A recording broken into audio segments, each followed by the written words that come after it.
What's up, Internet? This is Rambling Josh, and you're watching another episode of Let's Play Pokemon Card. So, last time I said that I would be fighting some battles off-screen to try and get myself some good fighting cards to compose a new deck to take on the members of the, what's it called, Electric Club? Whatever it's called. So, I fought a few battles, and I actually got really lucky. I fought one match against the guy from the fighting club here, Matthew, and he gives you Coliseum decks. Although apparently he wants to fight with 4 prizes instead of 2 now, for some reason. But anyways, the very first time I fought him, both decks gave me Hitmonchans. Or both booster cards gave me Hitmonchans, so that was fortunate, and that's what I was looking for. So now I'm going to build a new deck, and I'm going to do it on screen just because.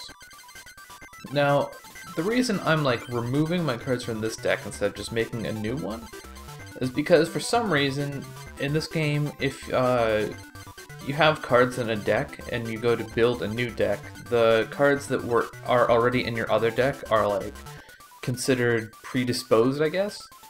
So for example, I have 6 builds. 4 of them are in this deck, and if I were to go and try and build a new deck, only 2 of them would be available to actually use. So that's why I have to like transform this deck into my fighting deck. So that's what I'm gonna do. So Hitmonchan is the most obvious addition. I have 4 of those, 2 Hitmonlees because they're pretty decent. Excuse me. They're pretty decent as well.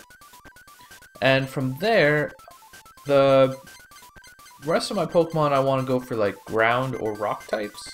I don't know if rock types in general work. I want to go for fighting types that have a resistance to electricity, like, say... Well, I don't actually want to go with Sandslash, I don't think, but... I say rock types might not work because I recall looking at the Geodude, Graveler, Golem evolutionary line, and they actually do not have a resistance to electricity for some unknown reason. Neither does Onix. So, yeah. I think I'm gonna go for a few Cubones and a few Marowaks. Rhyhorn and Rhydon, they're just not very good. Like, they have potential to be very good, but they take too much energy, is the problem. Maybe I will go for Sandshrew and Sandslash, actually. Let's go with a couple Diglets and Dugtrios, and yeah, just get a couple of them in there. I think that's good. Yeah. I guess let's take out a couple of these. I think that's... What do I have? Yeah, that seems good. I just want to leave my trainers the same. Or, do I? Let's take out 2 full heals. And add in a Dugtrio. I want 2 Dugtrios because Diglett's not very good, so I'm mostly just relying on evolving it into Dugtrio as soon as possible. That's the story there. And I'll go with the same with Marowak, because Cubone's not very good either. So that is my new deck. It is called Squirtle and Friends, but it is no longer a Squirtle and Friends deck. I believe to take on this guy, Isaac, I have to defeat all of his cronies, so let's do that. And hopefully I've not making a huge oversight in the construction of this deck. Okay. I thought I didn't have a Hitmonchan because I saw the Hitmonlee. I thought I got confused at first. Lots of Pokemon in this starting hand. And this is where having Hitmonchan shows its merit. Because right off the bat, jab!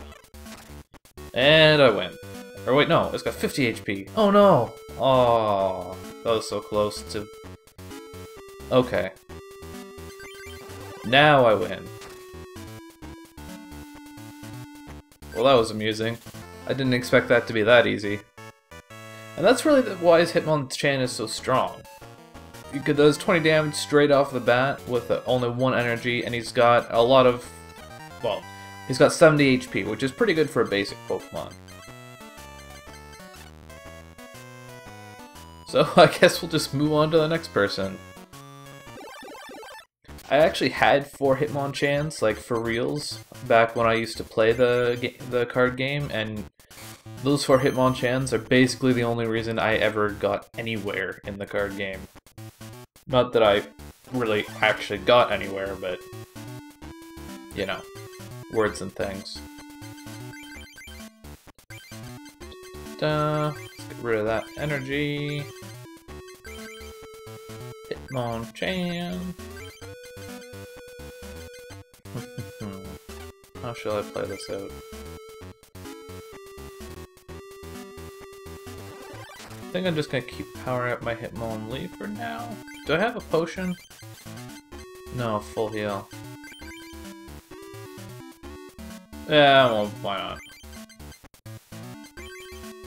Might as well put Diglett on the bench, I guess. Huh. Let's start... actually...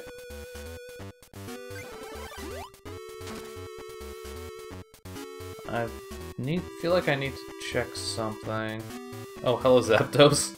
Did I, like, make you angry or something? Why are you here? Okay, yeah, Zapdos has a resistance to fighting damage. That could be a little problematic, but he also has no energy, and it's gonna take him a long time to power up. And in the meantime, I could do high jump kicks. That looks more like a punch, but whatever. There's no possible way for him to power up the Zapdos in time to actually do the damage he needs to do to me. In the meantime... I just put a Cubone on my bench, right? Yeah, okay. Let's use... No! I want to use the Pokeball! Oh. Okay, whatever. Doesn't make that big a difference. Remove that energy from Jolteon. Did I put a fine energy? No. Power Hitmonchan. The nice thing about Stretch Kick, as you may have observed, is that it doesn't pay attention to, I guess in some situations it's nice, it doesn't pay attention to weaknesses and resistances. So it was able to do 20 damage to Zapdos while it was on the bench, even though if resistances had been applied, it would have done no damage. And this is why Zapdos is not the best card, because it needs 4 energy before it can do anything. I'll gladly put another Hitmonchan on my bench. Let's try that Pokeball again, shall we? Nope. No dice. And considering Zapdos is basically ready to be killed by anything, and it's not going to have a chance to attack me for another 2 turns, I am going to try and soften up the stuff on his bench a little bit with Stretch Kick, waiting for the opportune moment to take out the Zapdos. There's a Dugtrio. I just get kind of nervous having a Diglett sitting on my bench. They only have 30 HP, so they're really easy to kill.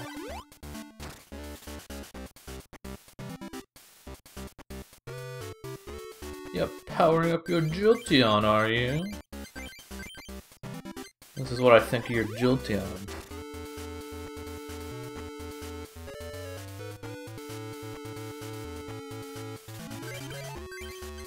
I guess powering up Dugtrio now would be good. He can actually be very strong if you can get him out. So, yeah. Wow, is that really the first kill of the entire match? And here, I was thinking this match is practically over. I mean, I guess it might as well be.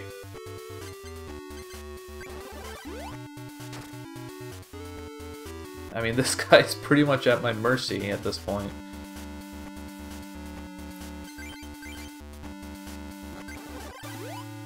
Bam! Another dead bench Pokemon. That's the kind of thing about Hitmonlee, like...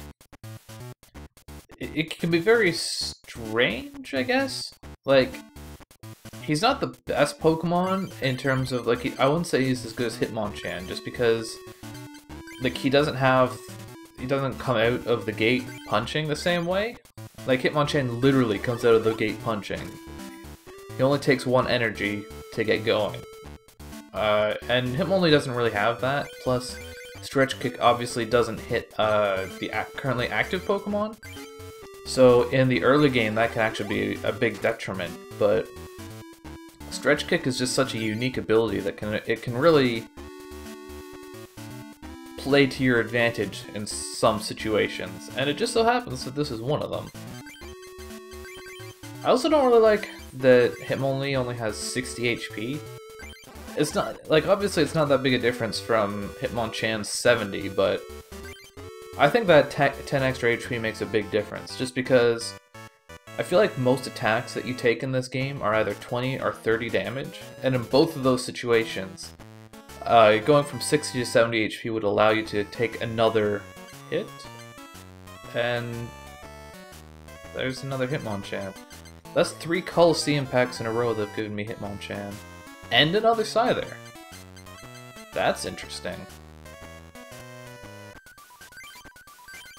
How many Scythers is that my second Scyther or my third? Third. Very interesting. Okay, well, I'll save this guy for next time, I suppose. So I will catch you back here for the next episode of Let's Play Pokemon Card. Catch you later.